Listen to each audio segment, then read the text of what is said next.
সম্প্রতি বাংলাদেশে বন্যায় যে দুরবস্থা, তাতে প্রতিটা মানুষই তার পাশে দাঁড়িয়েছে। এতটুকু বাচ্চারা তাদের জমানো টাকা পর্যন্ত বন্যার্থদেরকে দান করছে।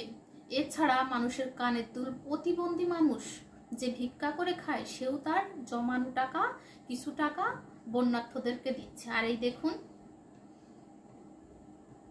দেখুন একটা ভিডিও দেখাচ্ছি, দেখতে পাচ্ছেন নৌকার ভাড়া নিয়ে যারা সাহায্য করার জন্য গিয়েছে, যেসব ভলেন্টিয়াররা, তাদেরকে মারছে নৌকার মাঝি, নৌকার ভাড়া নিয়ে, এবং ত্রাণগুলো পানির মধ্যে ফেলে দিচ্ছে। দেখুন, দেখতে পাচ্ছেন এরা কি আসলেই মানুষ? আমার তো মনে হয় মানুষ রূপী জানোয়ার। জানোয়ার বললেও এদেরকে জানোয়ারকে অবমাননা করা হবে। দেখুন সামান্য ভাড়া নিয়ে কি করছে তারা, আমাদের ভলেন্টিয়ার ভাইদের গায়ে হাত তুলছে।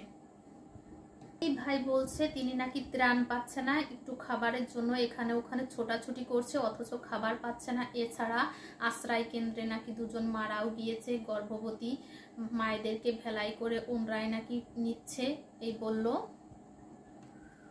তো আমি বলবো ভলেন্টিয়ার ভাইদের উদ্দেশ্যে, যারা ওখানে গিয়েছেন ত্রাণ দেওয়ার জন্য, খুঁজে খুঁজে বের করুন, প্রতিটা মানুষ যেন ত্রাণ পায়, খাবারের কষ্ট যেন কারুর না হয়, সেদিকে একটু বিশেষ করে খেয়াল রাখবেন। আসলে জলাকীর্ণ অবস্থানে অত মানুষের মধ্যে কে খাবার পাচ্ছে কে খাবার পাচ্ছে না, এটা খুঁজে বের করাটাও খুব কষ্টের ব্যাপার হয়ে দাঁড়িয়েছে।